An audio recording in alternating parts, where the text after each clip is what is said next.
السلام عليكم ورحمة الله وبركاته.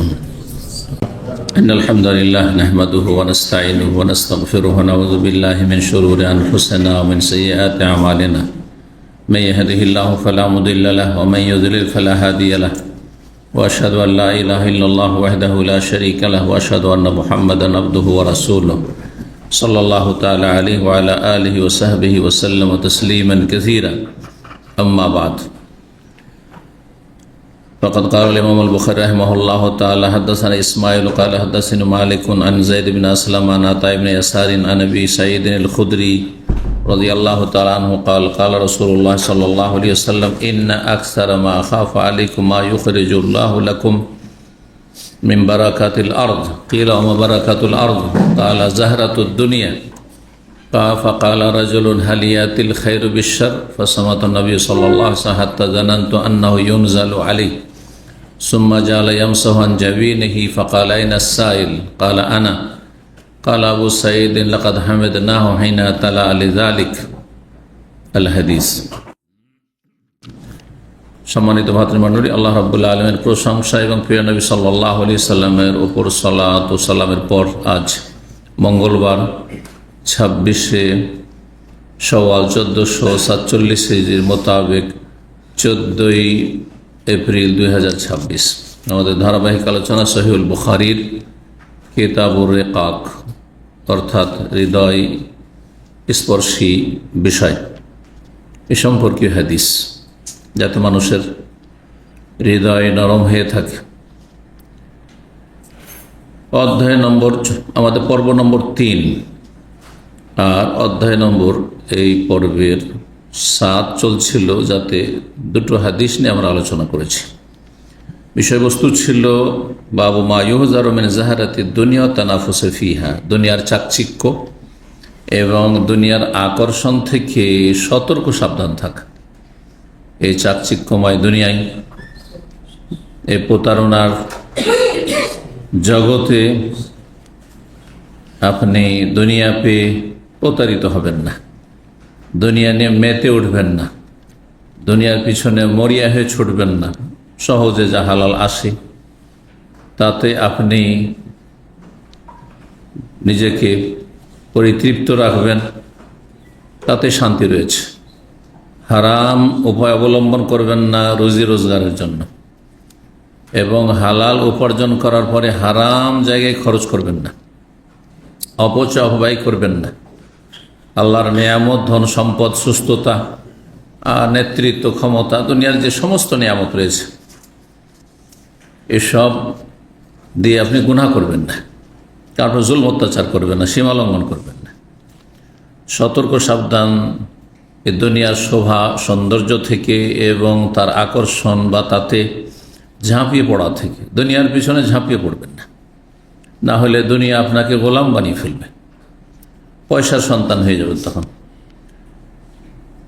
হাদিস নম্বর 6427 নম্বর হাদিস বলছেন আবু সাঈদ খুদরি রাদিয়াল্লাহু তাআলা আনহু সাহাবী, রাসূলুল্লাহ সাল্লাল্লাহু আলাইহি ওয়াসাল্লাম বলে ইন্না আকসারা মা আখাফু আলাইকুম, সবচেয়ে বেশি তোমাদের জন্য যে বিষয়টিকে আমি ভয় পাই, মা ইউখরিজুল্লাহু লাকুম মিন বারাকাতিল আরদ, সেটি হচ্ছে আল্লাহ রাব্বুল আলামিন যা তোমাদের জন্য প্রকাশ করবেন, বের করে দেবেন জমিনের বরকত হতে। জমিন থেকে যে সমস্ত বরকত আল্লাহ বের করবেন সেগুলির ফিতনায় তোমরা লিপ্ত হবে, এই বিষয়টিকে আমি খুব ভয় পাই। জমিনের বরকত বলতে একটি হচ্ছে ভূগর্ভে যা কিছু আছে, খনিজ সম্পদ, স্বর্ণ। আজকাল টাকা পয়সার মূল হচ্ছে কি? গোল্ড, স্বর্ণ, চাঁদি, খনিজ সম্পদ। যে দেশে যত বেশি খনিজ সম্পদ আছে সেই দেশ তত বেশি সচ্ছল সমৃদ্ধ। তো এইগুলি আশঙ্কা করি মানুষ পয়সার পিছনে ছুটবে। বারাকাতুল আরদ শুধু ভূগর্ভে মাটির নিচে যা আছে তা না, মাটির ওপরে যা আছে। আর মাটির ওপরে কি আছে? টাকা পয়সা, ধন সম্পদ, নেতৃত্ব, ক্ষমতা, রাজত্ব কোথায় আছে? আকাশে আছে। কোনো রাজার, কোনো রাষ্ট্রপতি প্রধানমন্ত্রীর ক্ষমতা আছে আকাশে? মেঘের ওপর কিচ্ছু নেই, এই জমিনের ওপরে বাস কিছুদিনের। এই সমস্ত কিছুকে আমি ভয় পাই। কিলা জিজ্ঞাসা করা হলো আমা বারাকাতুল আরদ, সাহাবীরা জমিনের বরকত সমূহ ব্যাখ্যা জিজ্ঞেস করলেন। জমিনের বরকত কি? কালা জাহারাতুদ দুনিয়া, দুনিয়ার চাকচিক্য, দুনিয়ার শোভা সৌন্দর্য, দুনিয়াতে যা মানুষকে চমৎকৃত করে, মজা লাগে, গদি মজা লাগে, হ্যাঁ, ক্ষমতা মজা লাগে, ক্ষমতার জন্য মানুষ জীবনকে কি করছে, বাজি লাগিয়ে দিচ্ছে জীবনের, জেল আর মরণ, ফাঁসি, সব কিছুর জন্য প্রস্তুত, সব জন্য প্রস্তুত। অথচ ভালো করে জানছে যে আমার আগে যারা ছিল তাদের দশা এরকম হয়েছে, তো আমারও যে কোনো সময় এরকমই হইতে পারে।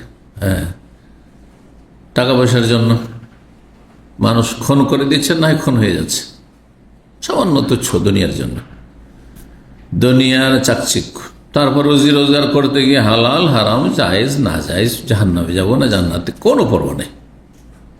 দুনিয়ার শোভা সৌন্দর্য হচ্ছে বিভিন্ন রকমের দুনিয়ার ভোগের সামগ্রী, জমি জায়গা, গ্রামে গঞ্জে এই যে সীমানা, আইল চাপা, এটা তো অধিকাংশ কৃষক যারা জমিওয়ালা তাদের এটা বদ চরিত্র।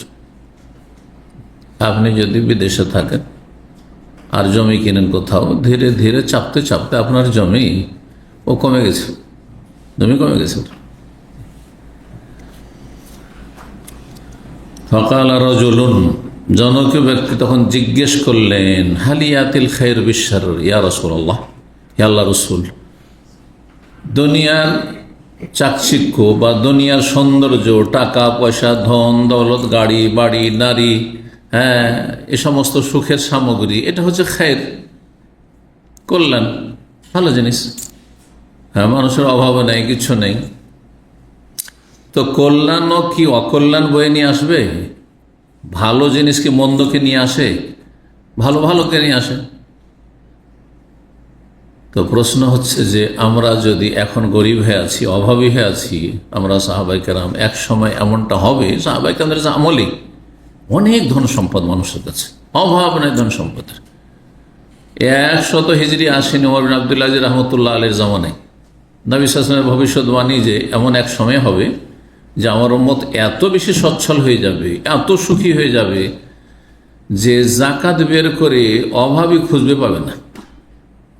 দিতে যাবে কাউকে জাকাত, একটু গরিব মনে করে যে এই লোকটা তো গরিবই জানতাম, বলছে গতকালকে দিলে নিতাম, হ্যাঁ গত বছর অভাব ছিল, এবার অভাব নেই, ভাই জাকাত নেব না, আমি কারো সাদকা খাই না।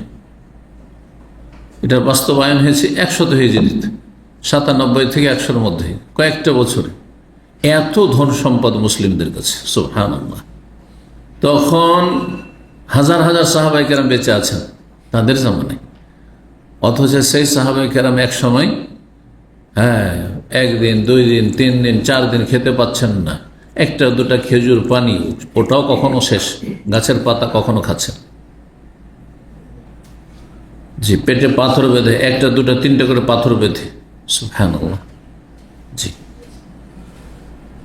তো সাহাবারা ভাবলেন যে ধন আল্লাহর নিয়ামত, ধন সম্পদ হচ্ছে আল্লাহর নিয়ামত, আল্লাহর নিয়ামত যদি দেয় তো আল্লাহর নিয়ামতে আমরা ভালো কাজ করব। তখনকার মন মানসিকতা আর এখনকার, হ্যাঁ, কোথায় শেখ সাজার, কোথায় বকরির নেদি, বুঝতে পারছেন না?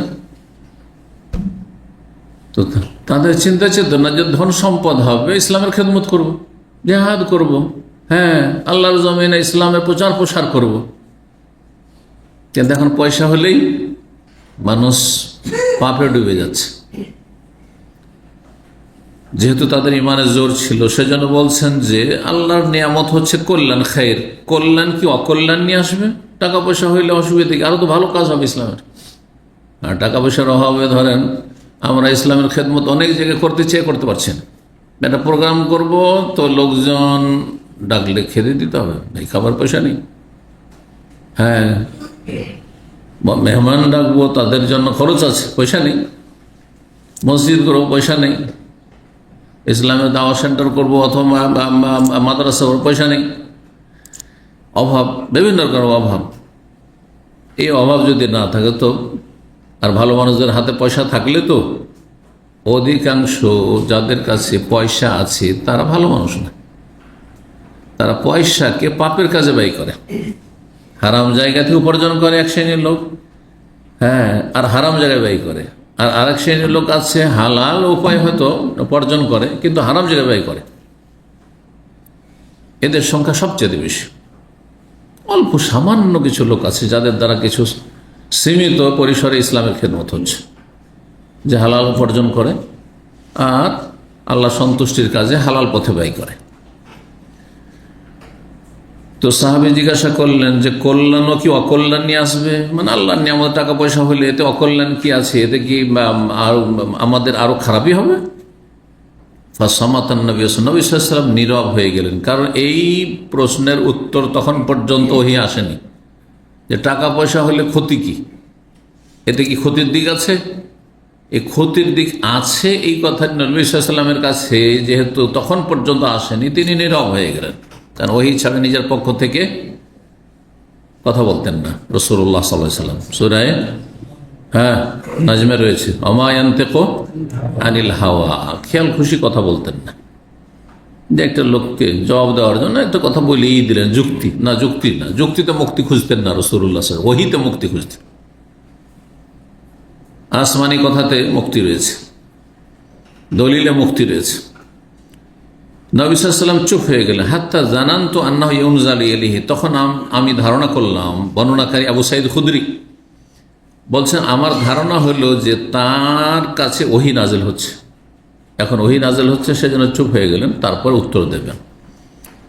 সুম্মা জাআলা ইয়ামসাহু আন জাবিনিহি, তারপরে একটু পরেই রাসূলুল্লাহ সাল্লাল্লাহু আলাইহি ওয়াসাল্লাম তার কপাল মুছে ফেলছেন, মানে কপালে ঘাম হয়ে গেছে।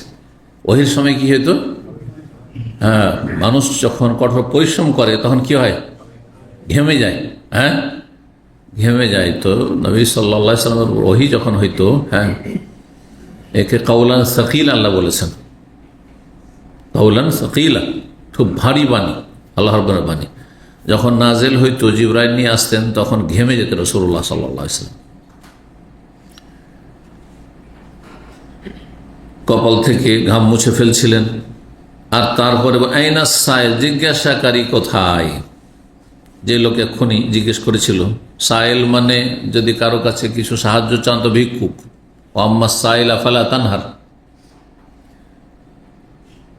কোরআনে আছে না, আম্মা সাইলা ফালা তানহার। সাইল মানে এখানে ভিক্ষুক। ভিক্ষুক যদি তোমার কাছে ভিক্ষা করতে আসে, তাকে ধমক দিয়ে কথা বলিও না, দিতে পারো দাও, না দিতে পারলে ভালো ভাষা দিয়ে বিদায় করে দাও। এটা হচ্ছে প্রসিদ্ধ তফসির, কিন্তু এর দ্বিতীয় তফসির করা যেতে পারে। তোমাকে কেউ যদি কোনো কথা জিজ্ঞাসা করে তো ধমক দিও না, এটাও ঠিক। আমাকে মাসলা জিজ্ঞাসা করে চুপ কর, চলবে? জিজ্ঞাসাকারীকে ধমক দিও না। যদি অনেক সময় জিজ্ঞাসা করতে বেয়াদবি করে অথবা সে ঠিকভাবে প্রশ্ন করতে পারে না, কথা বুঝাইতে পারে না, তো ধমক দেবে না। অথবা রাস্তাঘাটে কেউ জিজ্ঞাসা করছে, ভাই আমি যাবো এখান থেকে দমাম থেকে যাবো রিয়াজ, তো কোন দিকে রাস্তা ধরো ভাই? এদিকে যাবো না ওইদিকে, তো আপনি ধমক দেবেন না। বলতে পারলে বলেন, আর না হলে বলিয়েন না, ভাই আর কাউকে জিজ্ঞেস করুন। দুটো কিন্তু তফসির করা যেত, আম্মা সাইলা ফালা তানহার। তো সাইল এখানে একটি, সেটা হচ্ছে জিজ্ঞাসাকারী। জিজ্ঞাসাকারী ব্যক্তি কোথায়? কালা, ওই লোকের তখন সাহস হয়েছে। প্রথম সে ভয়ে ভীত হয়ে গেছিল যে আমি এমন প্রশ্ন করলাম যে নবী সাল্লাল্লাহু আলাইহি ওয়াসাল্লামকে চুপ করিয়ে দিলাম, লাজবাব করে দিলাম, তো আমি তো আল্লাহর অসন্তুষ্টি গুনার কাজ করে দিলাম, মনে হয় ভয় পেয়ে গেছেন। বরং তাকে বেশ কিছু সাহাবা কেন তিরস্কার করেছে প্রথমে, যে তুমি এমন প্রশ্ন করলে যে নবী সাল্লাল্লাহু আলাইহি ওয়াসাল্লাম তোমার প্রশ্ন পছন্দ করেননি, সেই জন্য নীরব হয়ে গেছে। নবী সাল্লাল্লাহু আলাইহি ওয়াসাল্লাম যখন কোনো কিছু অপছন্দ করতেন তখন তিনি সেটাকে এড়িয়ে যেতেন, নীরব হয়ে, প্রতিক্রিয়া দেখাতেন না অনেক। তো সাহাবায়ে কেরামগণ ভাবলেন যে নবী সাল্লাল্লাহু আলাইহি ওয়াসাল্লাম উত্তর দিলেন না, তার মানে এই লোকটি একটা খারাপ কথাই জিজ্ঞেস করল, ভালো কাজ করেনি। এই জন্য তাকে অনেকেই বকাবকি করেছে, তিরস্কার করেছে। কিন্তু যখন নবী সাল্লাল্লাহু আলাইহি ওয়াসাল্লাম বললেন যে ওই জিজ্ঞাসাকারী কোথায়, তখন লোকটি সাহসে বলছে, আমি ইয়া রাসূলুল্লাহ। কাল আবু সাঈদ খুদরী রাদিয়াল্লাহু আনহু বলেন, লাকাদ হামেদনাহিনা তালা আলি যালিক, একটু আগে আমরা তাকে তিরস্কার করছিলাম, বকাবকি করছিলাম যে তুমি কি কাজ করলে, এটা ভুল করলে তুমি, নবী সাল্লাল্লাহু আলাইহি ওয়াসাল্লাম জিজ্ঞেস করে। আর এখন তার আমরা প্রশংসা করতে লাগলাম যখন সে দাঁড়াইল।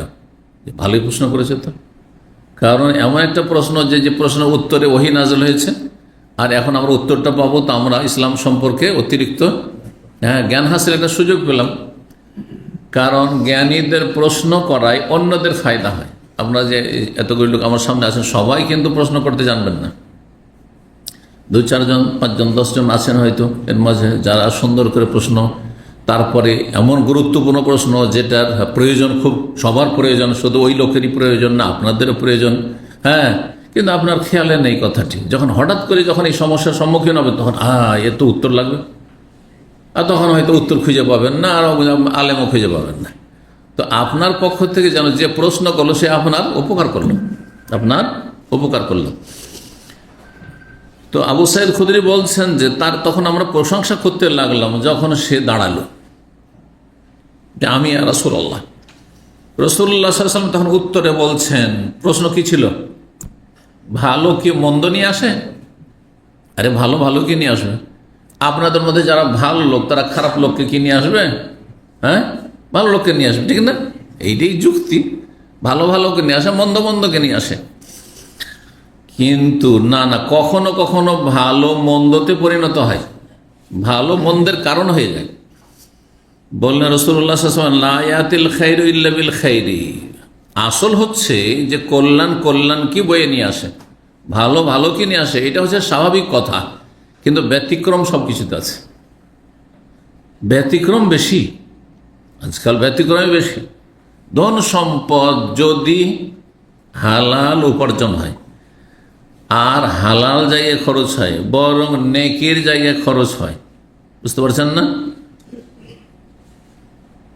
আর তাতে অপচয় না করা হয়, যেটা বেশি গুরুত্বপূর্ণ সেটার বেশি গুরুত্ব দেওয়া হয়।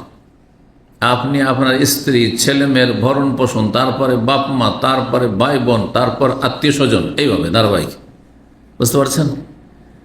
আর তার সাথে গুরুত্বপূর্ণ আল্লাহর হক হচ্ছে যাকাত আদায় করা। এগুলো করছেন আপনার ধন সম্পদে, আর আপনার উপার্জনও হালাল, উৎস টাকা পয়সার হালাল, সেখান থেকে হালাল উপার্জন এসেছে, আরাম 1 পয়সা নেই, ঢুকেনি পকেটে।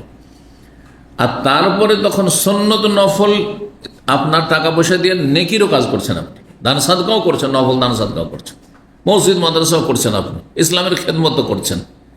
তাহলে কল্যাণকে নিয়ে আসলো, ঠিক না? যেহেতু আপনি ধন সম্পদের নিয়ামতের ক্ষেত্রে আল্লাহর বিধান মেনে চললেন, ইনকাম করতে হইতে হবে, খরচ কোথায় হইতে হবে, সেগুলি মেনটেন করলেন সেই জন্য। কিন্তু অধিকাংশ লোক তা করেন না। তখন কি হয়ে যায়? হিতে বিপরীত হয়ে যায়। ধন সম্পদের নিয়ামত ছিল, কিন্তু নেই, নিয়ামত আযাবের কারণ হয়ে গেল, নিয়ামত আযাবের কারণ হয়ে গেল। শুধু ধন সম্পদের ক্ষেত্রে না, মানুষের সুস্থতা, এই লোকটি সুস্থ থাকার কারণে চোর হয়ে গেছে, অথবা ডাকাত হয়ে গেছে, অথবা জেনাকারী হয়ে গেছে,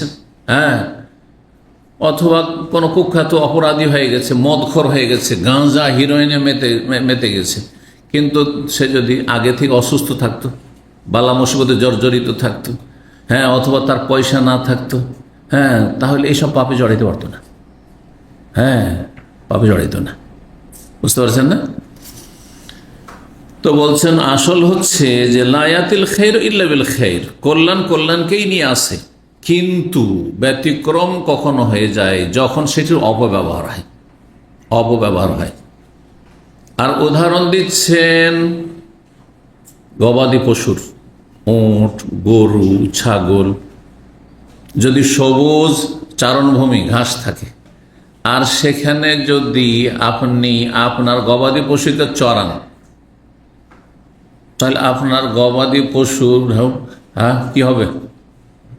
সুন্দর হবে, মোটা তাজা হবে। এটাই তো স্বাভাবিক, তাই না? ভালো খাবার পেয়েছে, সুতরাং মোটা তাজা হয়েছে, এবং সুস্থ আছে। কিন্তু সেই ভালো চারণভূমি পেয়ে যদি খুব বেশি খেয়ে নেয়, অতিরিক্ত পরিমাণে খেয়ে নিয়েছে, আর তারপরে পেট ফেঁপে গেল, আর তারপরে তখন পাতলা পায়খানা শুরু হয়ে গেল, আর তারপরে তখন পেট ফেঁপে এক ধরনের রোগ আছে, গরুর আর উটের, ছাগল, এসবের রোগ আছে। দেখেন না, অনেক সুস্থ সুস্থ কোরবানির খাসি মরে গেল। হ্যাঁ, এত সুন্দর খাসি আমাদের চোখের সামনে অনেক দেখেছি। যেই খাসিগুলো গ্রামে দেখতাম যে সবচেয়ে বেশি গোস্ত হবে, সবচেয়ে সুন্দর কোরবানি, সেটি মরে গেছে কোরবানি। আর কিসের কারণে? খাওয়া দাওয়াতে বদহজমি হয়ে গেছে। হ্যাঁ, এই উদাহরণ নবী সাল্লাল্লাহু আলাইহি ওয়াসাল্লাম দিয়েছেন। আর একটু উদাহরণ দিতে পারেন। আজকে খুব ভালো একটা পার্টি আছে, ধরেন কোনো আমাদের ভাইয়ের বাসায়, আর সেই পার্টিতে গেলেন, এত সুন্দর খাবার, বিভিন্ন রকম আইটেমের খাবার, যা ইচ্ছা তাই খাবার। আর এত সুন্দর খাবার পেয়ে যখন খেতে লাগলেন, একটু একটু করে খেতে খেতে অনেক হয়ে গেল। আর অনেক খেয়ে নেওয়ার পরে তখন এমন অবস্থায় খারাপ হয়ে গেল, রাতের ঘুম হারাম হয়ে গেল, ডায়রিয়া ধরে নিল, আর তা বমি শুরু হয়ে গেল। আর তারপরে তখন হসপিটালে অ্যাডমিট হতে বাধ্য হইলেন। হতে পারে না? খাবার তো খুব ভালোই খেয়েছিলেন, কিন্তু খাবারের অপব্যবহার কারণে আপনার সুস্থ হওয়ার কথা ছিল, আপনার পুষ্টি না হয়ে, সুস্থ না থেকে কি এগুলো, আপনি অসুস্থ হয়ে গেলেন, হয়তো অনেক সময় মরেই গেলেন আপনি। হচ্ছে না? ঠিক ওই রকমই ধন সম্পদের ব্যবহার যদি ঠিক থাকে, প্রয়োগ ঠিক থাকে, উৎস ঠিক থাকে, কোথা থেকে এসছে কোথায় যাচ্ছে, এটা যদি ঠিক থাকে, রবকে যদি হিসাব দিতে পারেন, ওয়ান মালিহি মিন আইনা ইকতাসাবাহু ফীমা আনফাকাহু, 5টি প্রশ্ন হাসর মাঠে যে হবে, গুরুত্বপূর্ণ প্রশ্ন। তার একটি হচ্ছে ধন সম্পদ সম্পর্কে কোথা থেকে উপার্জন করেছিলে আর কোথায় খরচ করেছিলে। ধন সম্পদ সম্পর্কে দুটো প্রশ্ন, ইনকাম সোর্স কোথায় আর খরচ কোথায়, দুটো হিসাব দিতে হবে। তো উদাহরণ দিয়ে বলছেন গবাদি পশুর কথা, বলছেন শোনো, ইন হাযাল মালা খাযিরাতুন হুলওয়া, এই ধন সম্পদ হচ্ছে বড় সবুজ সুমিষ্ট। সবুজ কেন বললেন? ধন সম্পদকে কেন গোল্ডেন বললেন? সোনালি রঙের কেন বললেন না? কেন বললেন না যে হলুদ? বললেন লাল রঙে আকর্ষণ আছে, তাও বললেন না, কিন্তু সবুজ। কারণ দেখেন, সবুজ দেখতে খুবই সুন্দর লাগে। যখন গোটা মাঠ সবুজ হয়ে থাকে দেশের, তখন কত সুন্দর লাগে। কিন্তু ফাল্গুন চৈত্র মাসে যখন মাঠে কোনো ফসলও নেই আর গাছে পাতাও নেই, সব ঝরে পড়ে গেছে, দেখতে কত বিশ্রী লাগে। গাছগুলো মনে হচ্ছে উলঙ্গ হয়ে আছে, কিচ্ছু নেই, তাই না? তো সবুজ দেখতে খুব মজা লাগে। ওই রকম দৃশ্যগুলি আপনার সোশ্যাল মিডিয়ায় দেখছেন। যদি পশ্চিমা দেশে যান, পশ্চিমা দেশে মানুষ গিয়ে কেন পাগল হয়ে যাচ্ছে, কারণ দৃশ্য, এত সুন্দর সুন্দর দৃশ্য আছে, ও দেখতেই থাকবে না, দেখতেই থাকবে না। যদি আলহামদুলিল্লাহ আমাদের দেশগুলিতে, ভারত, বাংলাদেশ, পাকিস্তান, এরকম দৃশ্য আছে আলহামদুলিল্লাহ, প্রাকৃতিক দৃশ্য আছে। তো বলছেন যে এই ধন সম্পদ হচ্ছে সবুজ, মানে বড় আকর্ষণীয়। সবুজ বলতে বড় আকর্ষণীয়, টাকা পয়সার খুব আকর্ষণ আছে। হলুয়া এবং সুমিষ্ট, খুব মজা লাগে টাকা পয়সাতে। এই জন্য তখন আর হালাল হারামের বাছাই থাকে না। আমাদের অনেক দিনই ভাইরা বেতন যথেষ্ট, 4,000 5,000 বেতন অনেক সময়, তারপরেও হারামে জড়িয়ে যাচ্ছে, অবৈধ কাজে জড়িয়ে যাচ্ছে, স্বর্ণের ব্যবসায় জড়িয়ে যাচ্ছে। আরে এক ছেলে দামাম জেলে বক্তব্য করতে গিয়ে, আজকে থেকে 15 বছর আগে, এই শিকতে ধরা খেয়েছিল। তখনকার যুগে ওই ফিল্মের সিডি বিক্রি হইত, সিডির যুগ ছিল। এই সিডির এখানে ফুটপাতে দাঁড়িয়ে দাঁড়িয়ে বিক্রি করত। তো লোকটির বেতন কথায় কথায় জিজ্ঞেস করলাম, এক একটা করে কয়েকদিকে মাঝে মাঝে একটু অবসর থাকলে জিজ্ঞাসা করি ওদের মনে শান্তির জন্য, যে কিভাবে তুমি জেলে চলে আসলে, দেখতে সুন্দর লাগে এরকম যুবক ছেলে, এত সুন্দর ছেলে চেহারা, আর জেলে কি করে চলে আসলে?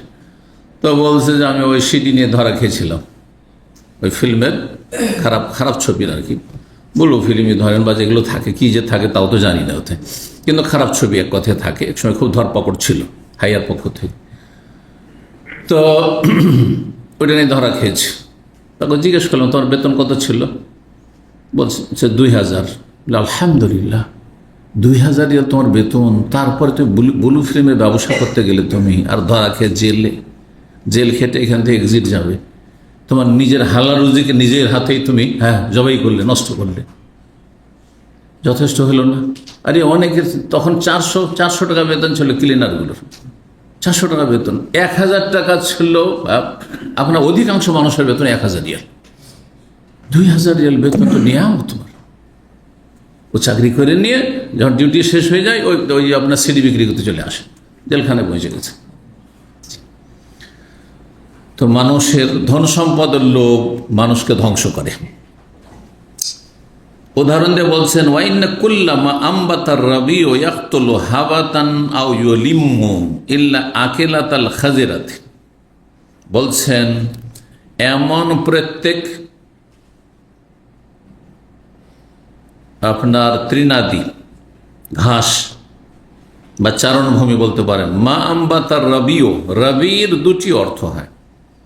একটি অর্থ হচ্ছে রবি হচ্ছে বসন্তকাল, একটা কালকে বলা হয় রবি, মৌসুম রবি মানে হচ্ছে বসন্তকাল। আর ব্যাখ্যাকারীরা এখানে আরেকটি ব্যাখ্যা করেছেন রবির আরবি শব্দেও, আরবিতে ব্যবহার হয়, আরবিতেও রবি মানে বসন্ত হয়, বসন্তকালও হয়। আর দ্বিতীয় হচ্ছে রবি বলা হয় আপনার নালা, যে নদী নালা, নদী নয় কিন্তু নালা, নিচু এলাকা, যে নালা এলাকার সাইডে যে জমিগুলো, সেই জমিগুলোতে কখনো কখনো পানিতে ডুবে থাকে, আবার কখনো পানি যখন কমে যায় তখন শুকিয়ে যায়, তখন সেখানে সবুজ হয়ে যায় ঘাসে। বলছে মা আম্বাতার রবি মানে ও নদী নালার কিনারা জমিতে যা কিছু উৎপন্ন হয়, যা উদ্গত হয়, ঘাস চারণভূমি, এটা হইতে পারে। আবার দ্বিতীয় হইতে পারে বসন্তকালে, যখন গাছপাত সব শেষ হয়ে গেল, গাছের পাতা, তারপরে তখন নতুন করে যখন পাতা গজায় তখন দেখবে চারণভূমি। চৈত্র বৈশাখ মাসে যে ফসলগুলি হয় সবুজ হয়ে থাকে, কিন্তু জমি জায়গা মাঠ সবুজ হয়ে থাকে। তো এই বসন্তকালে যা কিছু উদ্গত হয় জমিতে, ইয়াকতুল হাবাতান, কি করে, গবাদি পশুকে মেরে ফেলে। হাবাতান বলা হয়, হাবাতান শব্দের অর্থ, শাব্দিক অর্থ হচ্ছে যে পেট ফেঁপে গিয়ে, পেট বেশি ভক্ষণের জন্য আপনার গরুতে, ছাগলে অথবা উঁটে খুব বেশি খেয়ে ফেলেছে, খুব ভালো যখন আপনার চারণভূমি পেয়েছে, ঘাসের জমি পেয়েছে, তখন বেশি খেয়ে ফেলেছে, যার ফলে ওতে কি হয়ে যায়, পেট ফুলে যায়, ফেঁপে যায়, আর তারপরে তখন পেশাব পায়খানা বন্ধ হয়ে যায়, মলমূত্র বন্ধ হয়ে যায়, বন্ধ হওয়ার পরে তখন মারা যায়। ইয়াকতুল হাবাতানের কথা বলছে। অথচ ঘাসগুলো কত সুন্দর ছিল, সবুজ, আকর্ষণীয়, তাই না, চারণভূমি। কিন্তু ইয়াকতুল হাবাতান, গবাদি পশুর পেট ফুলে গিয়ে কি হয়ে যায়, মেরে ফেলে। আও ইয়লিম্ম, অথবা মরণের দ্বার প্রান্তে পৌঁছে দেয়, মানে একবারে মরমর অবস্থা, মরণের দ্বার থেকে হয়তো ফিরে আসে। ইল্লা আকেলাতাল খাজেরাতে, তবে এমন গবাদি পশু যা সবুজ ঘাস খাবে কিন্তু পরিমাণ মাফিক, খুব বেশি না। আর বিশেষ করে খাজেরা, আর আরবরা বলে এমন ঘাস, যেই ঘাস হচ্ছে অপকারী না, যে ঘাসে গবাদি পশুর ক্ষতি করেন না। ভালো ঘাস যদি খায়, যেই ঘাসে কোনো রকমের সাইড এফেক্ট নেই, পার্শ্ব প্রতিক্রিয়া নেই, খেলো সেই চারণভূমিতে, ভক্ষণ করলো, হাত্তা ইজান তাদ্দাত খাসেরাতাহা, তারপরে যখন পেট পুরে খেলো। খাসেরা বলা হয় আপনার পেটের দুই পাশে যে আপনার হাড়হাড্ডি রয়েছে, এমনি আমাদের খাসেরা হচ্ছে কোমর, পেট এখানে, আর এই দুটো সাইড, দুটো পার্শ্বদেশ। যখন পেট পুরে ভক্ষণ করেছে, গবাদি পশু পেট পুরে ভক্ষণ করেছে, তারপরে গরু বা উট বা গবাদি পশুর নিয়ম হচ্ছে ইস্তাকবালাতে শামসা, সূর্য দিয়ে মুখ করে তাকায়, সূর্য দিয়ে মুখ করে দাঁড়ায়। আর তারপর ইজতাররাত, তারপরে জাবর কাটতে শুরু করে। জাবর কাটা বুঝেন? জাররা এজুররা মানে টেনে নিয়ে আসা। খেয়ে নিয়েছে, খেয়ে নেওয়ার পরে পেটের ভিতর থেকে আবার টেনে নিয়ে আসছে সেই ঘাসগুলোকে, যে ঘাসগুলো এখনো হজম হয়নি, হ্যাঁ, টেনে নিয়ে এসে আবার চিবাচ্ছে। সারাদিন যত আমরা সানি বলতাম, কি জানি না কি ব্যবহার করেন এখন শব্দটি, সানি বুঝেন? ওই যে আপনার বাড়িতে যখন খাওয়াই, হ্যাঁ, কে গবাদি পশুকে, গরুকে, কারণ সেগুলোকে কেটে কেটে কেটে কেটে যখন পানিতে ডুবিয়ে খাওয়াই, ওইটাকে সানি বলতাম। কি বলেন ওটাকে? হ্যাঁ, সানি শব্দটা শুনেছেন? না হলে আপনারা কি বলেন এটা বলেন না। আজকাল গরুর জামানা নেই, সেই জন্য ভুলেই গেছেন। হ্যাঁ, গরু মহিষকে যে চারা দেওয়া হইতো বাড়িতে, হ্যাঁ, আপনার সেই ঘাসগুলোকে, শুকনো ঘাস করে ধরেন, হ্যাঁ, কেটে খড়গুলোকে কেটে কেটে তারপরে তখন তাতে আরো কিছু দিয়ে, হ্যাঁ, আর তারপরে তখন কি করা হইতো, পানিতে সেটাকে মিক্স করে দিয়ে তারপরে তো খেতে দেওয়া হইতো। এটার নাম কি? চারা। হ্যাঁ, আচ্ছা, মাশাআল্লাহ, ঠিক আছে, শুদ্ধ বাংলা খুঁজতে হবে, আমার ঠিক জানা নেই। ইস্তাররাত, তারপরে আমরা দেখতাম রাত্রিবেলা সারা রাত দেখছি যে মুখ নাড়তেই আছে, হ্যাঁ, মুখ নাড়তে আছে, চপর চপর করে মুখ নাড়তে আছে। এটা হচ্ছে জাবর কাটা, হ্যাঁ, জাবর কাটা বা জাবর করা। জি, ইস্তাররাত, তারপরে কি করে, জাবর কাটতে আছে যাতে করে হজম হয়, না হলে পেট ফেঁপে যাবে, মরে যাবে। ও জাবর যদি না কাটে তাহলে মরে যাবে। জাবর কাটে। ওয়াসালাতা তো আবালাত, তারপরে মলমূত্র ত্যাগ করে। বালাত বউল থেকে, বউল মানে পেশাব মূত্র, আর সালাতে আসলে তো মানে হচ্ছে গোবর, হ্যাঁ, মানে মলমূত্র ত্যাগ করা। পেটে যা খেলো সেটাকে জাবর কাটার মাধ্যমে হজম করলো, আর হজম করার পরে সেটা আবার কি হয়ে গেল, নিকাশ হলো, লোড হলো, আর তারপর আনলোডও হয়ে গেল। লোডিং আনলোডিং যদি ঠিক থাকে তাহলে তো পেট ভালো থাকবে, শরীর ভালো থাকবে, না হলে মুসিবত হয়ে যাবে। হবে না? হবে না? অনেক মানুষ মারা গেছে। আমাদের একদিনই ভাই এখানে ইঞ্জিনিয়ার ছিলেন, শেষ মৃত্যু তার, নিয়মিত দার্সে আসতেন। চেনেন কে? কে? ইঞ্জিনিয়ার আমজাদ সাহেব, মাশাআল্লাহ, এই ভাইরা ছিলেন, পুরাতন ভাইয়েরা। আওজামে থাকতেন, কিন্তু সবগুলি দার্সে এখানে তখন হাজির হতেন। বৃহস্পতিবার আসতেন, এসে থেকে যেতেন, আর তারপরে তখন জুমার দিন দাস শেষ করে, রাত্রে দাস শেষ করে উনি যেতেন। আর আমার বলা ছিল যে এত দূর থেকে লোকটি আসে, আর খুব দিনদার মানুষ, রাহিমাহুল্লাহ তাআলা, আল্লাহ রহম করে জান্নাতুল ফিরদাউস। ওনাকে বলা ছিল যে আমার মজলিস খালি থাকছে, আবার আমার তখন ছেলেগুলো ছোট, তখন 8 বছর 10 বছর বয়স, 12 বছর, তো এসে ওদের সাথে থাকবেন, আর আপনি কোনো চিন্তা করবেন না। কোনো দিনই ভাই কেউ যদি ডাকে ওদের কাছে চলে যাবেন রাত্রে, আর না হলে আমার এখানে চলে আসবেন, রাত্রে খাবেন, সকালে আমার সাথে নাস্তা করে তারপর তখন সেন্টারে যাবেন, এই জুমার খুতবা, তখন জুমার খুতবার অনুবাদে, আর তারপরে তখন ইসলামিক সেন্টারে এসে দার্স শুনে, রাত্রে আবার দার্স হইতো, রাত্রে এসে পরে দার্স হইতো, তারপরে যেতেন। তো ওনার শেষে ইন্তেকালের কয়েকদিন আগে কিন্তু একটা টেলিফোন উনি করেছিলেন, বা ওনার পরিবার লোকেরা করেছিল, যে কথা বলিছে। জিজ্ঞেস করলাম কি সমস্যা, বলছে পায়খানা বন্ধ হয়ে গেছে অনেকদিন থেকে। হয় না? জি, একেবারে হয় না, পায়খানা বন্ধ হয়ে গেছে, আর যার ফলে ও রাস্তায় বন্ধ হয়ে গেছে, কলন। তারপরে তিনি মারা গেছেন।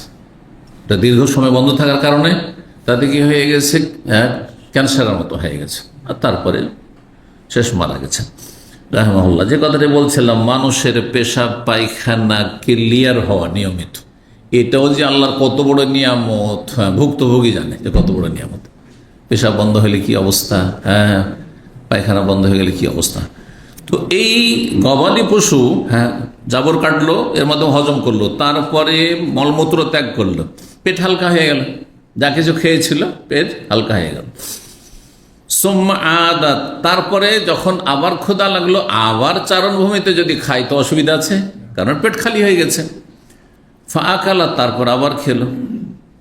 যাদের বদহজমে রয়েছে, খেয়ে দিয়ে পেট সবসময় ভারী হয়ে থাকছে, হজমই হয় না, সবসময় ভার ভার পেট, হালকাই হচ্ছে না, তো খাওয়ার উপর আগ্রহ নেই, আর খাওয়ার পর যখন আগ্রহ নেই, সময় মতো আপনি খেতে পারছেন না, তো সুস্থও থাকতে পারছেন, যার ফলে ধীরে ধীরে অসুস্থ হয়ে পড়ছেন। কথা বুঝতে পারছেন? বড় নিয়ামত, সব কিছু আল্লাহর নিয়ামত। যেমন খাবার নিয়ামত, তেমন খাবারটা হজম করে সেটাকে নিকাশ করে দেওয়া, বের করে দেওয়া, এইটিও আল্লাহর বড় নিয়ামত। এটা যদি হয় এই গবাদি পশুর মতো, যেই গবাদি পশু ভালো, হ্যাঁ, চারণভূমিতে চরলো, খেলো, আর পেট পুরে খেলো, আর তারপর সূর্যের দিকে তাকালো, আর তারপরে সূর্য দাঁড়িয়ে থাকলো, আর যুগল জাবর কাটতে থাকলো, আর তারপরে জাবর কাটতে কাটতে হজম হয়ে গেল, আর হজম হওয়ার পরে মলমূত্র ত্যাগ করে শরীর পেট হালকাও করে দিল, আবারও খেতে থাকলো যখন ক্ষুধা লাগলো, তাহলে সুস্থ আছে এই গবাদি পশু। ঠিক ওই রকমই যেই ব্যক্তি ধন সম্পদের হক আদায় করলো, যে ব্যক্তি ধন সম্পদের হক আদায় করলো, হক জায়গা থেকে নিল আর হক জায়গায় খরচ করলো, যা ব্যাখ্যা এর আগে করেছি কিভাবে কি করতে হবে, তাহলে তার কোনো ক্ষতি হবে না। পয়সা তার জন্য নিয়ামত, আযাব না। কিন্তু যেই ব্যক্তি হারাম থেকে ইনকাম করেছে, সুদ, ঘুষ, বেঈমানি, আত্মসাৎ, আর সরকারি টাকা, আর তারপরে রাষ্ট্রীয় সম্পদ, আর মানুষের হক বেঈমানি করা, বিভিন্ন রকমের জুলম অত্যাচার করে অবৈধ সম্পদ, তার জন্য এখানে আযাব শুরু হয়ে গেছে। ইনকাম সোর্সে তার আল্লাহর আযাব শুরু হয়ে গেছে। নিয়ামত আর থাকেনি, ধন সম্পদ তার জন্য আযাব হয়ে গেছে, যদিও নেকির কাজে খরচ করে। এখন চুরি করা, বেঈমানি করার টাকা দিয়ে যদি হজ করে কোনো ফায়দা আছে? মসজিদ মাদ্রাসা করে কোনো ফায়দা আছে? বুঝতে পারছেন? আযাব হয়ে গেছে তার জন্য। আচ্ছা, হালাল রুজি আপনাদের প্রবাসে মাশাআল্লাহ 8 ঘন্টা 10 ঘন্টা ডিউটি করেছেন, আর তারপর এখান থেকে দীর্ঘ সময় বিদেশে থেকে যেন কষ্ট করে টাকা পয়সা নিয়ে গেছেন, কিন্তু নিয়ে যাবেন হারামে খরচ করা শুরু করেছেন। যাকাত দেন, হ্যাঁ, বাপ মার হক আদায় করেন, তারা খেতে পাচ্ছেন, অভাবে আছে, তাদের দেখেননি। ফরজ অজেবগুলি আদায় করেননি ধন সম্পদের ক্ষেত্রে, আর তারপরে তখন আপনি ছেলে মেয়েকে আপনি হারাম পথে আপনি চালিয়েছেন ওই টাকা পয়সা দিয়ে। ছেলে মেয়েকে আপনি ইমানি ইসলামী তরবিয়ত করেননি আপনার ধন সম্পদ দিয়ে, আপনি দুনিয়া শিখেছেন কিন্তু দিনের কিছুই শিখাননি আপনি। তাহলে এই টাকা পয়সা যদিও হালাল উপায় এখান থেকে ইনকাম করে নিয়ে গেছেন, কিন্তু হারামে ব্যবহার হওয়ার কারণে আর ফরজ অজেবগুলি ঠিক না রাখার কারণে কেমন হয়েছে? ওই গরুর মতো অথবা ওই উটের মতো, গবাদি পশুর মতো হয়েছে, ছাগলের মতো, যে খেয়েছে অনেক বেশি কিন্তু বদহজম হয়ে গেছে, পেট ফেঁপে গেছে, আর হজম করতে পারেনি, যার ফলে মারা গেছে।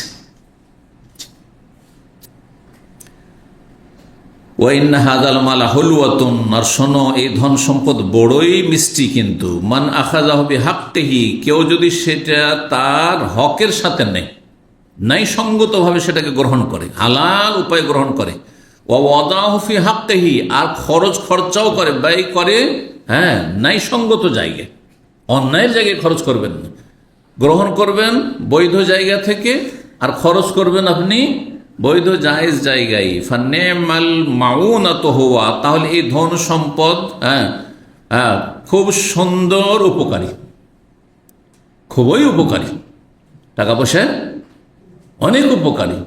এখন আমার কাছে যদি টাকা পয়সা থাকে আর আমাকে দার্স করতে হবে, আর আমি 500 লোকে খাওয়াইতে পারবো আমি, তাহলে কারো কাছে এক পয়সা নেওয়ার প্রয়োজন, কত উপকারী, ঠিক না? একটা ইসলামী সেন্টার চালাইতো, কারো চাঁদার প্রয়োজন নেই, আমি পয়সা দিচ্ছি, আমি চালাবো, হবে না? হবে না? কিন্তু এমন লোক হতে পারলে তো, টাকা পয়সাকে হাতের মুঠে রাখতে পারলে তো, কিন্তু টাকা পয়সাকে আমরা পেটে ভরে নিচ্ছি, এই কলবে এইখানে ভরে নেওয়ার কারণে।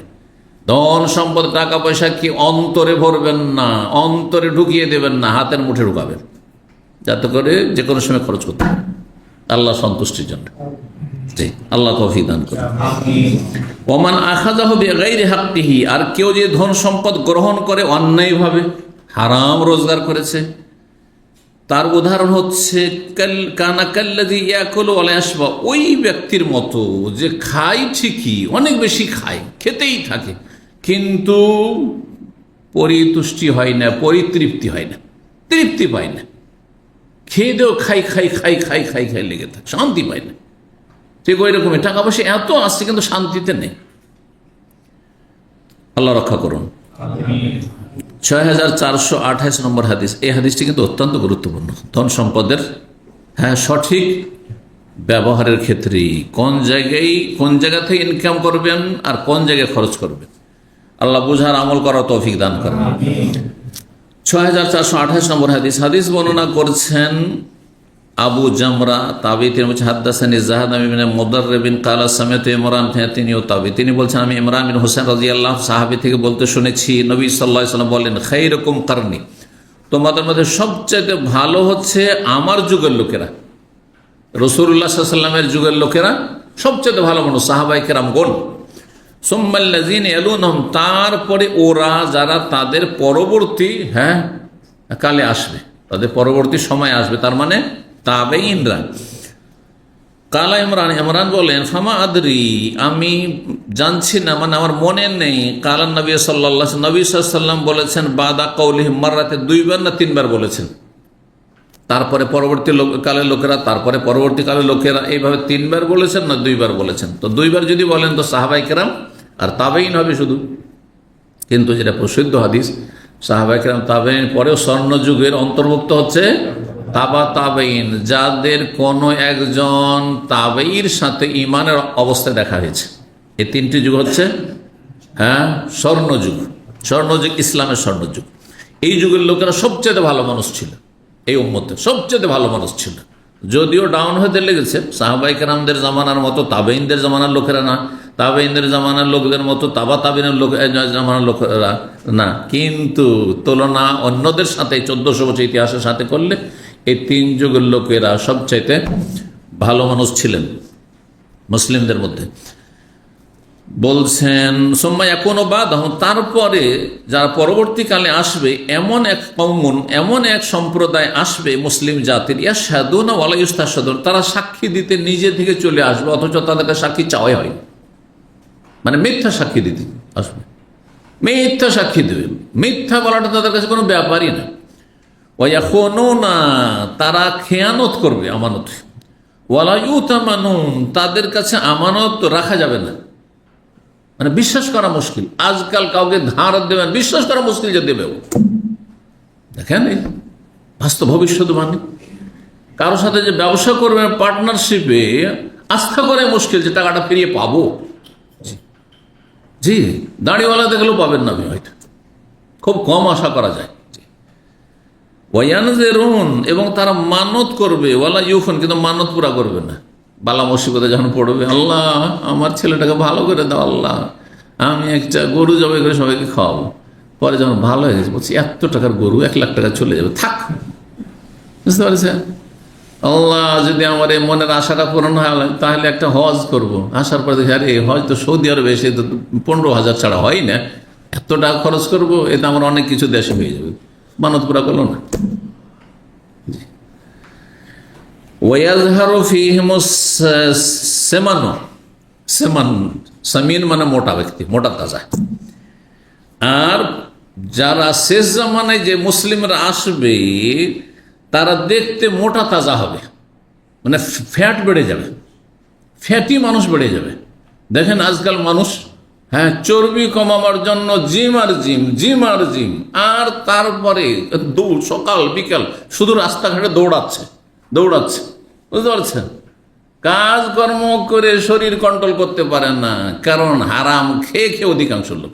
রাগ করবেন না, যারা হালাল খাওয়ার পরেও যারা আপনার মোটা হয়ে যাচ্ছেন তারা ব্যতিক্রম, কিন্তু হারাম খাওয়ার কারণে আর পয়সার অপব্যবহার করার কারণে শরীরে এত বেশি ফ্যাট হয়ে যাচ্ছে যে সে ফ্যাটকে ঝরাবার জন্য তাতেও খরচ করতে হচ্ছে। খরচ করে খাও আর খরচ করে আবার ঝরাও। আমি তো অবাক হয়ে এদের উপর, এত বেশি খাওয়ার দরকারটা কি রে ভাই? একটু কম করে খান, শুকনা খান, হালকা খান, আর তারপরে বাকিটা অন্যদেরকে খাওয়ান, গরিব দুঃখীকে খাওয়ান। দেখবেন যে সুখে শান্তিতে থাকবেন আপনি, মানসিকও শান্তি পাবেন যে আমি গরিবের আমি উপকার করতে পারছি, পাশে দাঁড়াইতে পারছি, আর শারীরিকও শান্তি পাবেন যে শরীরটা সুস্থ আছে, ভালো আছে। নবী সাহেব ভবিষ্যৎবাণী করেছেন যে এই উম্মতের আগামী দিনে কি হবে, লোকজন কি হবে, মোটা বেশি হবে। মোটা লোক 12 বছর 13 বছর 14 বছর বয়স হয় না, তারপরে শরীর নিয়ে চলতেই পারে না, উঠতেই পারে না।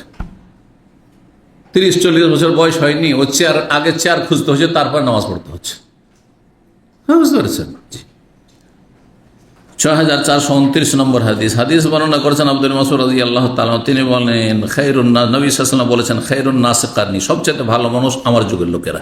সুম্মাল্লাযীনা ইয়ালুনহুম, তারপরে তার পরবর্তী লোকেরা, সুম্মাল্লাযীনা ইয়ালুন, তারপরে তার পরবর্তী লোকেরা। তাহলে 3 যুগের কথা নবী সাল্লাল্লাহু আলাইহি ওয়াসাল্লাম এই হাদিসে বলেছে। এটি হচ্ছে প্রসিদ্ধ হাদিস এবং এতে বর্ণনাকারী কোনো সন্দেহ নেই। এর বর্ণনাকারী আব্দুল্লাহ বিন মাসউদ, পক্ষান্তরে আগের ইমরান বিন হোসেন। ইমরান বিন হোসেনের সন্দেহ হয়েছে যে 2 যুগের কথা বলেছে না 3 যুগের কথা, কিন্তু আব্দুল মাসউদের কোনো সন্দেহ নেই। বোঝা গেল যে 3 যুগ হচ্ছে স্বর্ণযুগ।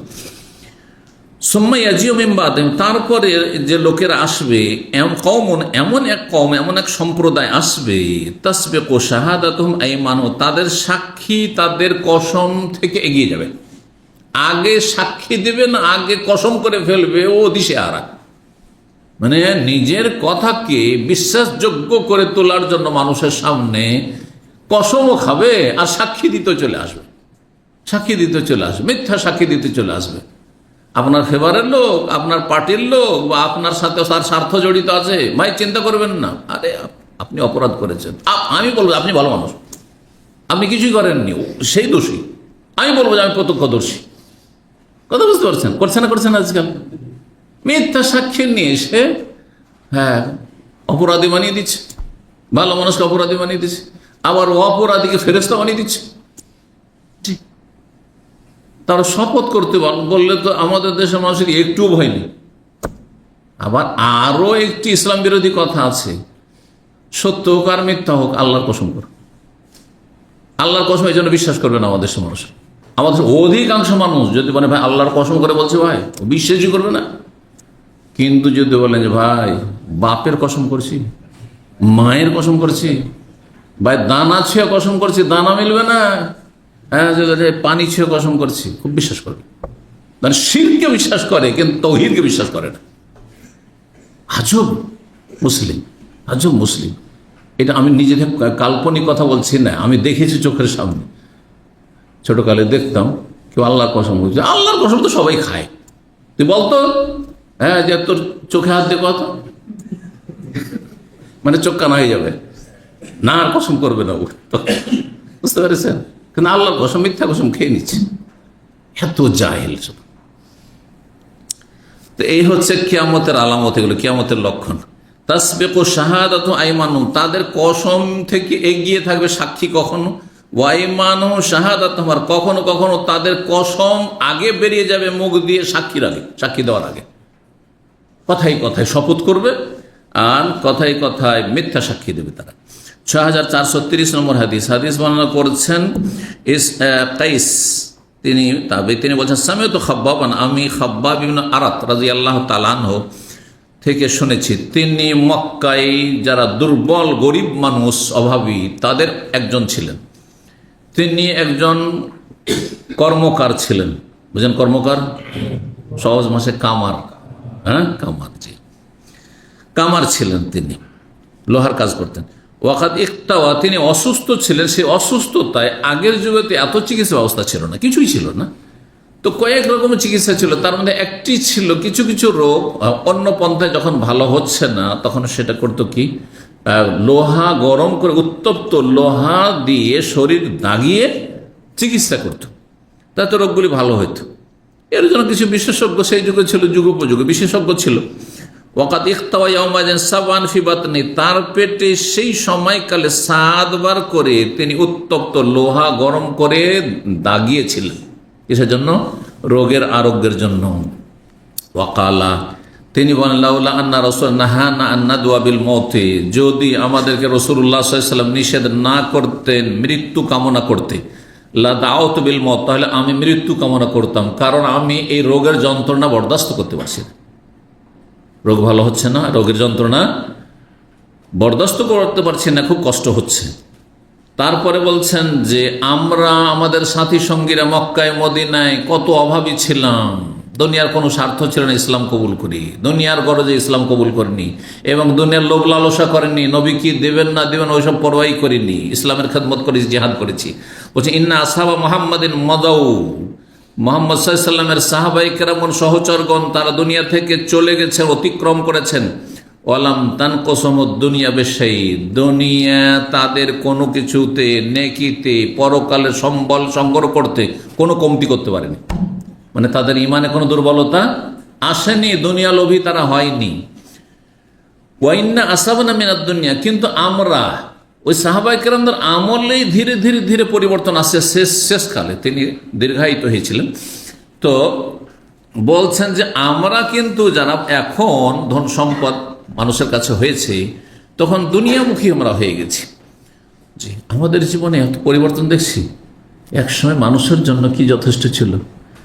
সকালবেলা লবণ রুটি, না হয় ওর চাইতে বেশি একটু সুখী হলে কি ছিল, রুটিতে একটু চিনি গুড় যথেষ্ট ছিল। আর খুব এর চাইতে বেশি খুব শিক্ষিত আর একটু পয়সাওয়ালা, তাহলে তখন আলুর ভাজি, একটু আলু ভাজি দিয়ে যদি রুটি হয় তাহলে অনেক অনেক সুখী পরিবার, আর অনেক ভালো খায় তারা।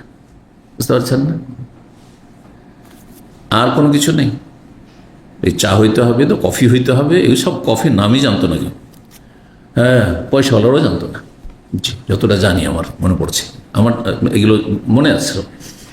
তারপরে দুপুরবেলা ডাল আর 6 মাস আলুই চলছে হয়তো। আর তারপরে সিজনে যে শীতকালে যে সবজি টবজি হয় তখন সবজি, পর্যাপ্ত সবজি, আর ব্যাস যথেষ্ট।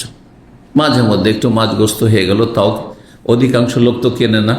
হ্যাঁ, নিজেই ধরে নিয়ে, আর মাছ টাছ ধরে নিয়ে আসলে আর কিছু যারা চাকরিজীবী তারাই একটু কিনত হ্যাঁ মাছ গোস্ত। রাত্রে একবার খাবার যথেষ্ট, সামান্য সাধারণ একবার স্যাম্পল খাবার। আজকে থেকে 30 বছর আগে এরকমটাই ছিল, 40 বছর আগে এরকমই ছিল। বুঝতে পারছেন? কিন্তু কত পরিবর্তন এখন, কত পরিবর্তন। জামা কাপড় আপনার বাবার কাছে কয়টা ছিল জিজ্ঞেস করে, আর আপনার দাদা কারো দাদা ভাই যাদের জিজ্ঞেস করেন আপনার কয়টা জামা ছিল, একটার বেশি ছিল। জামার নিচে গেঞ্জির ব্যবস্থা ছিল না, গেঞ্জি ছিল না, বিনা গেঞ্জি এমনি জামা। গ্রামে গঞ্জে বিয়ের সাথে যেত, তো দেখতাম যে আমাদের বাড়ি থেকে একটা জামা চেয়ে নিয়ে যেত। আমার ছেলে একটু বরযাত্রী যাবে, তো জামাটা চেয়ে নিয়ে গেলো। জামা চেয়ে নিয়ে গেলো, ঘাড়ে করে এমনি নিয়েছে, পরবে না। যাওয়ার পরে বিয়ে বাড়িতে যখন চলে যাচ্ছে তখন ওইখানে গিয়ে পরে একটু, তারপরে তখন নিয়ে এসে ধুয়ে দিয়ে দিল ধার করে। দেখেছি, চিন্তা করো না কত পরিবর্তন। তো সাহাবায়ে কেরামের জামানায়, শেষ জামানায় মানুষের কাছে ধন সম্পদ হয়েছিল। কিছু কিছু মানুষ একটু দুনিয়ার উপার্জনের দিকে বেশি ঝুঁকে গিয়েছিল। এই না যে হারামে জড়িয়ে গেছিল, তার মোটেই না, কিন্তু দুনিয়াতে একটু ঝুঁকেছিল। তাই তিনি বলছেন ওয়াইন্না আসাবনা মিনাদ দুনিয়া, আর আমরা যারা আছি দুনিয়া থেকে, যারা চলে গেছেন ভালো অবস্থায় চলে গেছেন সাহাবায়ে কেরামগণ, কিন্তু আমরা যারা আছি অথচ এখনো সাহাবীরা বেঁচে আছেন অনেকেই, আমরা দুনিয়া পেয়ে গেছি। ওয়াইন্না আসাবনা মিনাদ দুনিয়া, দুনিয়া অর্জন করেছি এত বেশি, মালা নাজিদু লাহু মাওজিয়ান, এত টাকা পয়সা আমাদের কাছে হয়ে গেছে যে সেটা খরচ করার কোনো ক্ষেত্র জায়গা খুঁজে পাই না, কোথায় খরচ করব। তখন কি করছি, ইল্লা তোরা, মাটিতে খরচ করছি। কিসে খরচ করছি?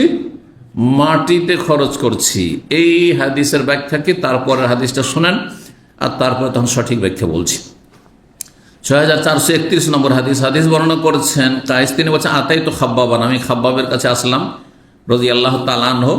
আর তিনি অসুস্থ মানুষ, এমনি হায়াত আনলো, তার একটি বাড়ির দেয়াল, প্রাচীর তিনি নির্মাণ করছেন, বাড়ির দেয়াল নির্মাণ করছেন। ফাকাল, আর বলেন ইন্না আসহাবানা আল্লাযিনা মাযাউ, আমাদের সাথী সঙ্গী সাহাবায়ে কেরাম যারা দুনিয়া থেকে চলে গেছেন, লাম তানকাসমুদ দুনিয়া, দুনিয়া তাদের কোনো নেকির রাস্তায় কোনো কমতি করতে পারেনি, তাদের ঈমানে কোনো দুর্বলতা নিয়ে আসতে পারেনি, শাইআন কোনো কিছুতেই। ওয়াইন্না আসাবনা মিন বাদিহিম শাইআন, কিন্তু আমরা অর্জন করেছি তাদের পরে অনেক ধন সম্পদ উপার্জন করেছি, সচ্ছল হয়েছি। আর সেই টাকা পয়সা কোথায় খরচ করব জায়গা খুঁজে পাই না। লা নাজিদু লাহু মাওদিআন, তার জন্য কোনো ক্ষেত্র পাচ্ছি না, কোথায় টাকা পয়সা কি করবো এত।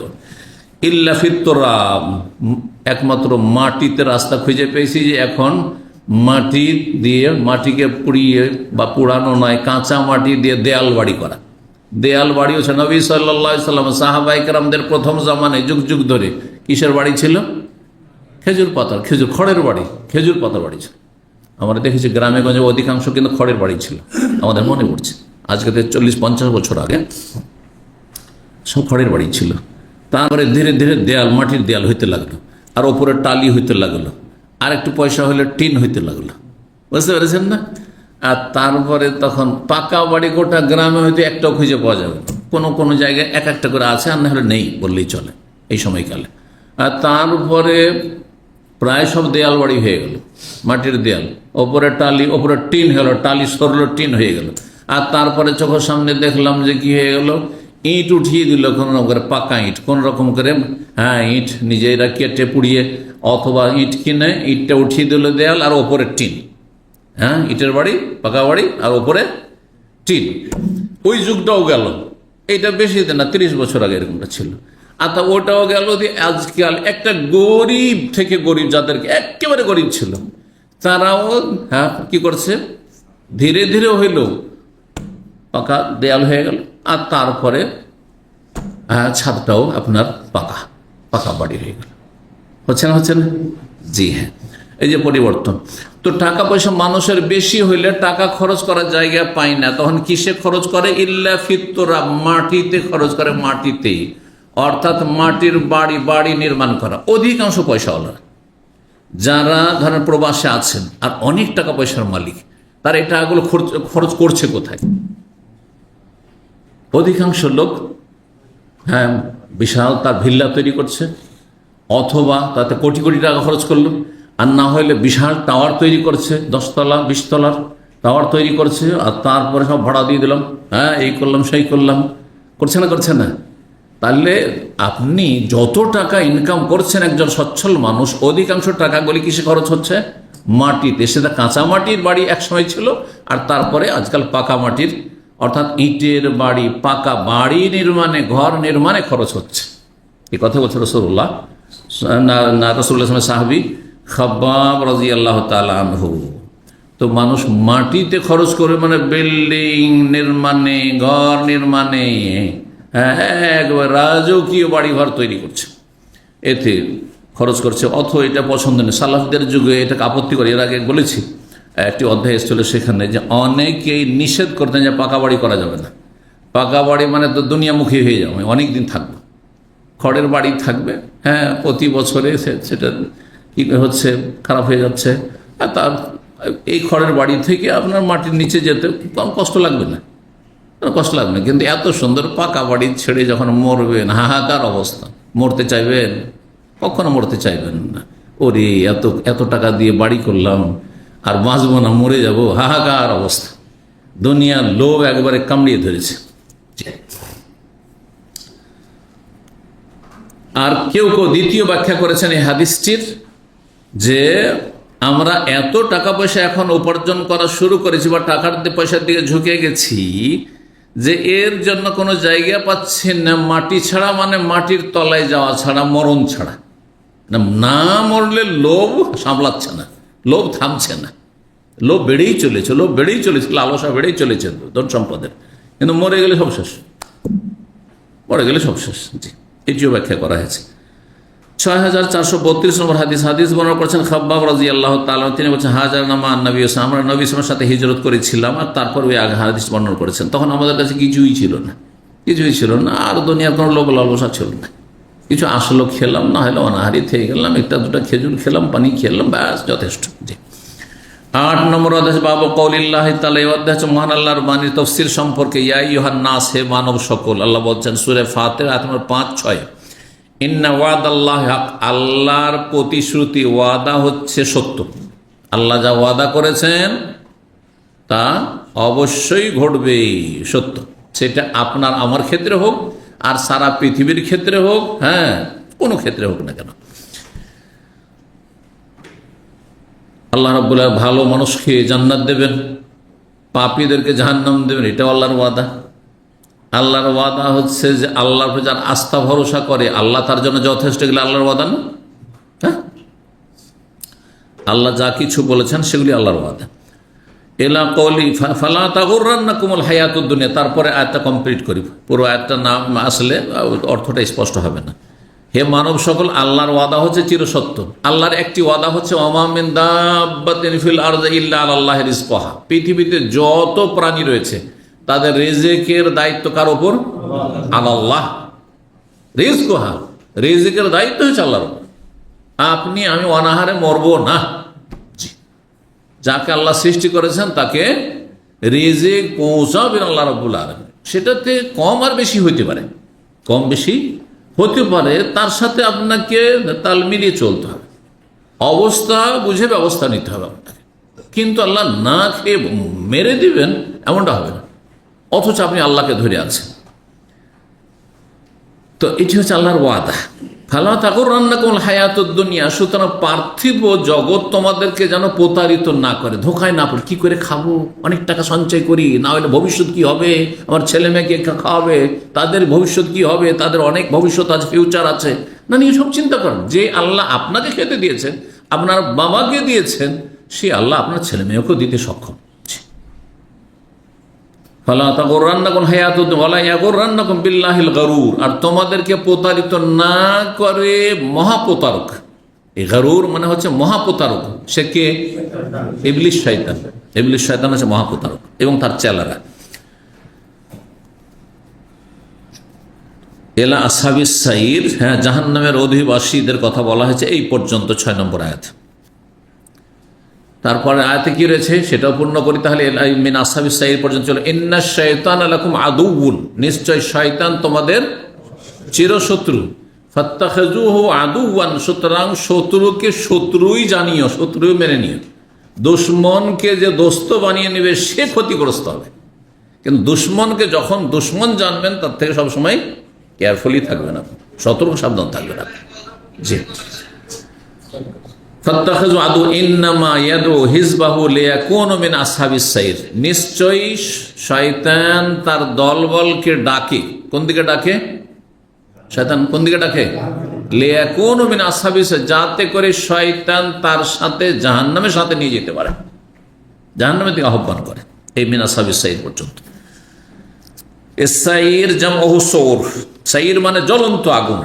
হ্যাঁ, জাহান্নাম যেহেতু জ্বলতেই আছে, জ্বলতেই আছে, সেই জন্য তাকে সাইর বলে। ওয়াইজাল জাহিম সুইরাত, কোরআন রয়েছে ওয়াইজাল জাহিম সুইরাত। জামহু সৌর, এর বহু বচন হচ্ছে সৌর। কালা মুজাহিদ, মুজাহিদ বলছে আল গারুর হচ্ছে শয়তান, গারুর হচ্ছে মহাপ্রতারক, হচ্ছে শয়তান। 6433 নম্বর হাদিস বলছেন মুআয বিন আব্দুর রহমান, তিনি বলছেন আন্না আবান আখবারাহু, আবান তিনি বলেছেন তাকে যে আতাইতু উসমান বিন আফফান, আমি উসমান বিন আফফান রাদিয়াল্লাহু তাআলা আনহু, তৃতীয় খলিফা, তার কাছে আসলাম। কি নিয়ে? বেতাহুরিন, উজুর পানি নিয়ে। উজুর পানি নিয়ে আসলেন আবান। ওহুয়া জালিসুন আল মাকাইদ, সেই সময় উসমান রাদিয়াল্লাহু তাআলা আনহু তার আসনে বসেছিলেন। ফাতাওয়াদ্দা, উজু করলেন। ফাহসানাল উজু, সুন্দরভাবে উজু করলেন। সুম্মা কালা, তারপরে বললেন রাআইতুন নবী ইয়াতাওয়াদ্দা, আমি নবী সাল্লাল্লাহু আলাইহি ওয়াসাল্লামকে উজু করতে দেখেছি। ওয়া হুয়া ফি হাযাল মাজলিসে, তিনি এইরকম জায়গাতে বসে, এইরকম আসনে বসেছিলেন। ফাহসানাল উজু, সুন্দরভাবে উজু করে রাসূলুল্লাহ সাল্লাল্লাহু আলাইহি ওয়াসাল্লাম। সুন্দরভাবে উজু করা মানে কি?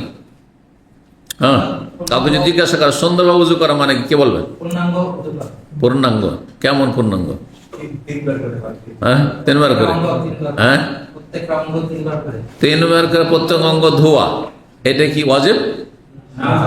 সুন্নাত, মুস্তাহাব, ঠিক না? এই জন্য পূর্ণাঙ্গ হচ্ছে 2 রকম। পূর্ণাঙ্গ হচ্ছে 2 রকম। একটা পূর্ণাঙ্গ হচ্ছে যে উজুর অঙ্গগুলি যেন কোন রকম শুকনো না থাকে। হ্যাঁ, পায়ের কোনো জায়গাতে একটু জায়গা শুকনো থেকে গেল, হাতের এখানে অনেকে অচেতন একটু তাড়াহুড়া করে উজু করতে এই জায়গাটা শুকনো রেখে দিয়েছে, অথচ এটা পুরোটা ধুইতে হবে, নাহলে উজুই হবে না। হ্যাঁ, তা যদি কোনো জায়গা শুকনো থাকে তাহলে এমন অপূর্ণ উজু করলো যে উজু হইলই না, কেন? সে ফরজ ছেড়ে দিয়েছে, সে ফরজ ছেড়ে দিয়েছে। আর একটি পূর্ণাঙ্গ সুন্দর উজু হচ্ছে যেটা পূর্ণ সুন্নত, হ্যাঁ, মোতাবেক উজু করা, সেটা হচ্ছে প্রতিটি অঙ্গ 3 বার করে ধৌত করা। একবার ধুয়ে যদি পুরো অজুর অঙ্গ ধুয়ে নিতে পারেন তো ফরজ আদায় হয়ে গেছে। 2 বার করলে তার চাইতে ভালো, 3 বার করলে সব চাইতে ভালো। এবার বোঝা গেছে? এই দুটো হচ্ছে ব্যাখ্যা সুন্দর করে উজু করার বা পরিপূর্ণ উজু করার। আর একটি ব্যাখ্যা কেউ কেউ করেছেন, সেটা হচ্ছে যতটা উজুর অঙ্গ তার চাইতে বেশি অংশ ধোয়া। এটা শুধু আবু হুরায়রা রাদিয়াল্লাহু তাআলার মত ছিল। যেমন ধুইতে হবে হাত কত দূর পর্যন্ত? এখান পর্যন্ত। কিন্তু আবু হুরায়রা রাদিয়াল্লাহু তাআলা এখান পর্যন্ত, বগল পর্যন্ত ধুইতেন। এটা সুন্নত নয়, কিন্তু উনি ভাবতেন যে এটা সুন্নত, কারণ হাসরের মাঠে উজুর অঙ্গগুলি কি হবে? হ্যাঁ, চমকিবে, হ্যাঁ, একবার উজ্জ্বল হয়ে থাকবে। তো আমার উজ্জ্বলতা যেন আরো কি হয়, লম্বা হয়, এইখান পর্যন্ত না আলোকিত থাকে, এইখান পর্যন্ত যেন উজ্জ্বল থাকে। তারপরে যখন পা ধুইতেন ওপর পর্যন্ত পা ধুয়ে নিতেন আর একটু। হ্যাঁ, তো এটা না, আপনি পা ধুইতে গিয়ে হাঁটু পর্যন্ত ধুয়ে নেবো উজুতে, না, এটা বাড়াবাড়ি। এই ব্যাখ্যা ঠিক না। এই জন্য বললাম দুটো ঠিক, আর এইটা যারা করেছে এটা ঠিক না। তো উসমান রাদিয়াল্লাহু তাআলা সুন্দর উজু করলেন, মানে উজুর অঙ্গগুলি তিনবার যে ধুইতে হয় তিনবার ধুইলেন, মাথার মাসা করলেন, পূর্ণ মাসা করলেন, কানের মাসা করলেন, সুন্নতগুলিও আদায় করলেন। জি, উজুতে কিছু সুন্নত আছে, না করলে উজু হয়ে যাবে। যেমন বিসমিল্লাহ কেউ যদি না বলে উজু হয়ে যাবে। যদি উজুর পরে যদি আশহাদু আল্লা ইলাহা ইল্লাল্লাহ ওয়া আশহাদু আন্না মুহাম্মাদান আবদুহু ওয়া রাসূলুহু এটা না পড়ে, অন্যান্য দোয়া যে রয়েছে না পড়ে, তবু উজু হয়ে যাবে, কিন্তু পূর্ণ উজু হইল না, সুন্দর উজু হইল না। হ্যাঁ, তার বলছেন যে নবী সাল্লাল্লাহু আলাইহি ওয়াসাল্লাম বলেন, মান তাওয়াদ্দা মিসলা হাযাল উযু, এই ধরনের উযু যে করবে, সুম্মা আতাল মসজিদ, তারপরে মসজিদে আসবে, ফারাকা রাকাতান, তারপর 2 রাকাত সালাত আদায় করবে। মসজিদে এসে আদায় করছে, সুতরাং সেটি তাহিয়াতুল মসজিদ হইতে পারে।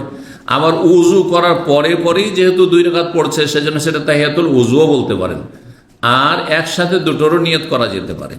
সুম্মা জালাসা, তারপর বসে গেল মসজিদে, গুফিরা লাহু মা তাকাদ্দাম মিন যামবি, তাহলে তার অতীতের গুনাহগুলি মাফ করে দেওয়া হবে। জি, কাল বলছেন ওয়াকালান নবী সাল্লাল্লাহু আলাইহি ওয়াসাল্লাম বলেছেন, লা তাগতারু, তোমরা প্রতারিত হও না, ধোকায় পড়ে থাকিও না, দুনিয়ার ধোকায় পড়ে থাকিও না, দুনিয়া কিছুই না।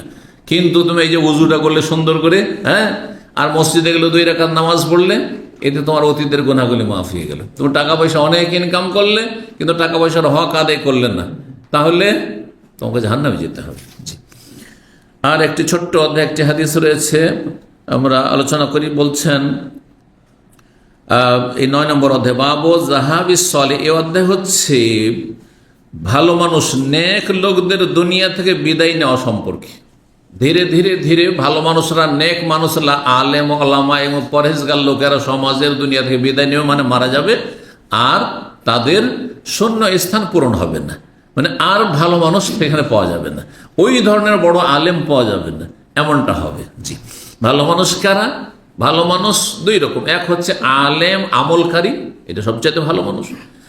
আর যদি সাধারণ মানুষ হয়, আলেম নয়, জ্ঞানী নয় অত, কিন্তু পরহেজগার মানুষ, গুনাহ থেকে বেঁচে থাকে, বাহ্যিক প্রকাশ্য কোনো কাবিরা গুনাহ নেই, আর ফরজ অজেবে কোনো ঘাটতি নেই, 5 টাইম সব জামাতে গিয়ে সালাত পড়ে, ফজরও যাকে দেখতে পাওয়া যায়, রমজান মাসের সিয়াম পালন করে, যাকাত হিসাব করে ঠিকভাবে দিয়ে দেয়, হারাম নাজায়েজে লিপ্ত নয়, কথা বোঝা গেছে, আর যথাসাধ্য সুন্নত পালন করে, সুন্নত ইবাদত বন্দেগীও তার আছে। এই যে সালেহীন, আর বিভিন্ন স্তরে রয়েছে। সালেহীন যে 5 ওয়াক্ত নামাজ পড়ে আর তার সাথে সুন্নতি পড়লে, বেতন পড়লে, সেও সালেহীনের অন্তর্ভুক্ত। আর তার চাইতে বেশি সালেহীন তার সাথে তাহাজ্জুদ পড়ে, তার সাথে সালাতুদ দুহা পড়ে, সেও সালেহীন। যে ব্যক্তি রমজানের রোজা রাখলো আর অন্য বেশি নফল রোজা রাখতে পারলো না, সেও সালেহীনের অন্তর্ভুক্ত।